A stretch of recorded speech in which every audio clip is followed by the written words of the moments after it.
Hi welcome back to my channel. ಹೇಗಿದ್ದೀರಾ? Taji's kitchen YouTube ಚಾನೆಲ್ಗೆ ತಮಗೆಲ್ರಿಗೂ ಸ್ವಾಗತ. ಇವತ್ತಿನ ವಿಡಿಯೋದಲ್ಲಿ ಈಸಿಯಾಗಿ ಮಾಡುವಂಥ ಒಂದು ಸ್ನ್ಯಾಕ್ಸ್ ಜೊತೆಗೆ ಬಂದಿದ್ದೇನೆ. ತುಂಬ ಈಸಿ ಇದೆ ಈ ಒಂದು ಸ್ನ್ಯಾಕ್ಸ್ ರೆಡಿ ಮಾಡಲಿಕ್ಕೆ. ಹಾಗೆ ಪಪ್ಸ್ ಇಷ್ಟಪಡೋರಿಗಂತೂ ಈ ಸ್ನ್ಯಾಕ್ಸ್ ತುಂಬ ಇಷ್ಟ ಆಗ್ಬೋದು. ಇದು ಬ್ರೆಡ್ಡಲ್ಲಿ ಮಾಡುವಂಥ ಪಪ್ಸ್ ಆಗಿರ್ತದೆ. ಓಕೆ ಸ್ನೇಹಿತರೆ, ಇದನ್ನು ಯಾವ ಥರ ಮಾಡೋದು ಅಂತ ಹೇಳಿ ಇವತ್ತಿನ ವಿಡಿಯೋದಲ್ಲಿ ತೋರಿಸ್ಕೊಡ್ತೇನೆ. ನಾನಿಲ್ಲಿ ಫಸ್ಟಿಗೆ ಅದಕ್ಕೆ ಬೇಕಾಗುವಂಥ ಮಸಾಲೆಯನ್ನು ರೆಡಿ ಮಾಡಬೇಕು.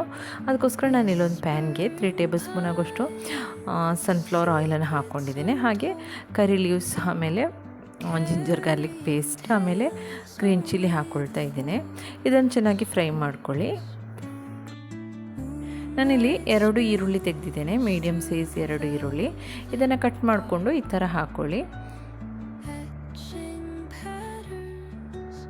ಇವಾಗ ಇದನ್ನು ಕೂಡ ಚೆನ್ನಾಗಿ ಫ್ರೈ ಮಾಡ್ಕೊಳ್ಳಿ. ಹಾಗೆ ಇಫ್ತಾರ್ ಟೈಮಲ್ಲೆಲ್ಲ ತುಂಬ ಹೊತ್ತು ಎಣ್ಣೆಯಲ್ಲಿ ಫ್ರೈ ಮಾಡಿರುವಂಥ ಸ್ನ್ಯಾಕ್ಸ್ ಕೆಲವರಿಗೆ ಇಷ್ಟ ಇರೋದಿಲ್ಲ ನೋಡಿ, ಅಂಥವರಿಗೆ ಈ ಒಂದು ಸ್ನ್ಯಾಕ್ಸ್ ತುಂಬ ಇಷ್ಟ ಆಗ್ಬೋದು. ಹಾಗೆ ನಾನಿಲ್ಲಿ ಇದಕ್ಕೆ ರುಚಿಗೆ ತಕ್ಕಷ್ಟು ಉಪ್ಪನ್ನು ಕೂಡ ಹಾಕ್ಕೊಳ್ತಾ ಇದ್ದೇನೆ. ಇವಾಗ ಇದಕ್ಕೆ ಮಸಾಲೆ ಪೌಡ್ರನ್ನ ಆ್ಯಡ್ ಮಾಡಬೇಕು. ನಾನಿಲ್ಲಿ ಪೆಪ್ಪರ್ ಪೌಡ್ರ್, ಆಮೇಲೆ chicken masala powder, turmeric powder, ಆಮೇಲೆ ಗರಂ ಮಸಾಲ ಪೌಡ್ರನ್ನ ಆ್ಯಡ್ ಮಾಡ್ತಾ ಇದ್ದೇನೆ. ಆಮೇಲೆ ಇದಕ್ಕೆ 2 ಟೇಬಲ್ ಸ್ಪೂನ್ ಆಗುವಷ್ಟು ನೀರು ಹಾಕ್ಕೊಂಡು ಇದನ್ನು ಸ್ವಲ್ಪ ಹೊತ್ತು ಫ್ರೈ ಮಾಡ್ಕೊಳ್ಳಿ.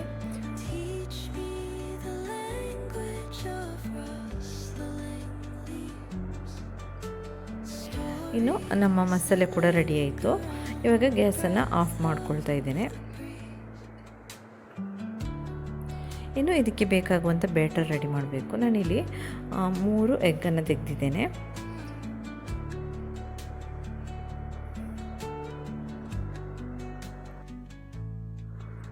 ಇವಾಗ ಇದಕ್ಕೆ ರುಚಿಗೆ ತಕ್ಕಷ್ಟು ಉಪ್ಪನ್ನು ಹಾಕ್ಕೊಳ್ಳಿ. ಆಮೇಲೆ ಅರ್ಧ ಟೇಬಲ್ ಸ್ಪೂನ್ ಆಗುವಷ್ಟು ಪೆಪ್ಪರ್ ಪೌಡ್ರನ್ನ ಹಾಕ್ಕೊಳ್ಳಿ. ನಂತರ ಇದಕ್ಕೆ ಹಾಲು ನಾನಿಲ್ಲಿ ಅರ್ಧ ಕಪ್ ಆಗುವಷ್ಟು ತೆಗೆದಿದ್ದೇನೆ. ಇದನ್ನು ಹಾಕ್ಕೊಂಡು ಚೆನ್ನಾಗಿ ಇದನ್ನು ಮಿಕ್ಸ್ ಮಾಡ್ಕೊಳ್ಳಿ.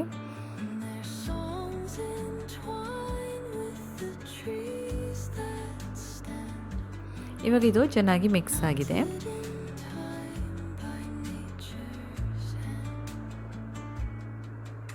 ಇವಾಗ ನಾನು ಒಂದು ಸಾಸ್ ಪ್ಯಾನ್ ಇಟ್ಕೊಂಡಿದ್ದೇನೆ ಗ್ಯಾಸ್ ಮೇಲೆ. ಇದಕ್ಕೆ ಸ್ವಲ್ಪ ಆಯಿಲನ್ನು ಸ್ವಲ್ಪ ಆಯಿಲ್ ಬ್ರಷ್ ಮಾಡಿಕೊಂಡ್ರೆ ಸಾಕು. ಆಮೇಲೆ ನಾನಿಲ್ಲಿ ಬ್ರೆಡ್ ತೆಗೆದಿದ್ದೇನೆ. ಬ್ರೆಡ್ಡನ್ನು ನೋಡಿ ನಾನು ಈ ಥರ ಕಟ್ ಮಾಡ್ಕೊಂಡಿದ್ದೇನೆ. ನಿಮಗೆ ಸೈಡ್ ಬೇಕು ಅಂದರೆ ಕಟ್ ಮಾಡಬೇಡಿ. ನಾನಿಲ್ಲಿ ಸೈಡನ್ನೆಲ್ಲ ಕಟ್ ಮಾಡಿ ತೆಗೆದಿದ್ದೇನೆ. ನಂತರ ಈ ಒಂದು ಬ್ಯಾಟರ್ ಇದೆ ನೋಡಿ, ಅದರಲ್ಲಿ ಇದನ್ನು ಡಿಪ್ ಮಾಡಿ ಈ ಥರ ನಿಮ್ಮ ಪ್ಯಾನ್ ಎಷ್ಟು ದೊಡ್ಡದಿದೆ ನೋಡಿ ಅಷ್ಟು ದೊಡ್ಡದು ಚೆನ್ನಾಗಿ ಇದನ್ನು ಕವರ್ ಮಾಡ್ಕೊಳ್ಳಿ.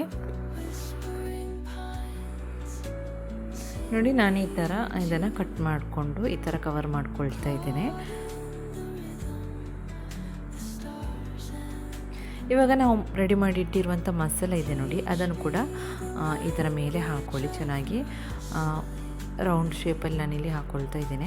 ಹಾಗೆ ನಿಮ್ಮ ಹತ್ರ ಒಂದು ವಿಷಯ ಹೇಳಲಿಕ್ಕೆ ಮರ್ತೇ ಹೋಯಿತು. ಏನಪ್ಪ ಅಂದರೆ ನಾನಿಲ್ಲಿ ಎಗ್ ಕೂಡ ಬೇಯಿಸಿ ಇಟ್ಕೊಂಡಿದ್ದೆ, ಅದನ್ನು ಕೂಡ ಇದರ ಮಿಡ್ಲಲ್ಲಿ ಇಡಲಿಕ್ಕಿದೆ. ಅದನ್ನು ನಾನು ವೀಡಿಯೋ ತೋರಿಸಲಿಲ್ಲ ನೋಡಿ. ಈ ಥರ ಬೇಯಿಸಿದ ಎಗ್ ಇದೆ ನೋಡಿ, ಅದನ್ನು ಈ ಥರ ಇಟ್ಕೊಳ್ತಾ ಇದ್ದೇನೆ.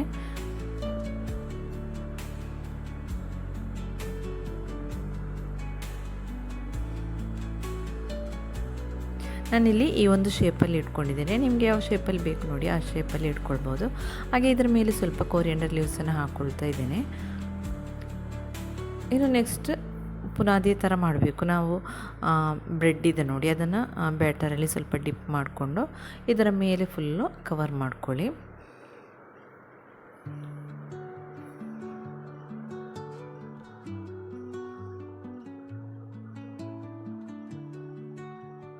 ಇವಾಗ ನಾನು ಗ್ಯಾಸ್ ಫ್ಲೇಮನ್ನು ಆಫ್ ಮಾಡ್ಕೊಂಡಿದ್ದೇನೆ. ಇದೆಲ್ಲ ಆದ ನಂತರ ಆನ್ ಮಾಡಿಕೊಂಡ್ರೆ ಆಯಿತು. ಇವಾಗ ಉಳಿದಂಥ ಬ್ಯಾಟ್ರಿ ಇದೆ ನೋಡಿ, ಅದನ್ನು ಕೂಡ ಇದರ ಮೇಲೆ ಫುಲ್ಲಾಗಿ ಕವರ್ ಮಾಡ್ಕೊಳ್ಳಿ. ನಂತರ ಇದರ ಮೇಲೆ ಸ್ವಲ್ಪ ಕೊರಿಯಂಡರ್ ಲೀವ್ಸ್ ಹಾಕ್ಕೊಂಡು ಲಿಡ್ ಕ್ಲೋಸ್ ಮಾಡಿಬಿಟ್ಟು ಸ್ಲೋ ಆಗಿಟ್ಟು ಇದನ್ನು 2 ಸೈಡ್ ಕೂಡ ಚೆನ್ನಾಗಿ ಫ್ರೈ ಮಾಡ್ಕೊಳ್ಳಿ. ಹಾಗೆ ಇಲ್ಲಿ ಒಂದು ಸೈಡ್ ಫ್ರೈ ಆದ ನಂತರ ನಾನು ಈ ಥರ ಪ್ಲೇಟಿಗೆ ಹಾಕ್ಕೊಳ್ತಾ ಇದ್ದೇನೆ. ಯಾಕಂದರೆ ನಾವು ಸ್ಪ್ಯಾಚುಲದಿಂದ ತೆಗೆಯುವಾಗ ಕೆಲವೊಮ್ಮೆ ಅದು ಕಟ್ ಆಗುವ ಚಾನ್ಸ್ ಇರ್ತದೆ. ಅದಕ್ಕೋಸ್ಕರ ನಾನು ಈ ಥರ ಹಾಕಿ ನಂತರ ಪ್ಲೇಟಿಂದನೇ ಇದನ್ನು ಹಾಕ್ಕೊಳ್ತಾ ಇದ್ದೇನೆ ಇನ್ನೊಂದು ಸೈಡ್ ಫ್ರೈ ಆಗಲಿಕ್ಕೆ. ಆವಾಗ ಏನು ಕಟ್ ಆಗೋದಿಲ್ಲ, ಚೆನ್ನಾಗಿ ಬರ್ತದೆ. ಇವಾಗ ಇನ್ನೊಂದು ಸೈಡ್ ಕೂಡ ಇದು ಫ್ರೈ ಆಗಿದೆ.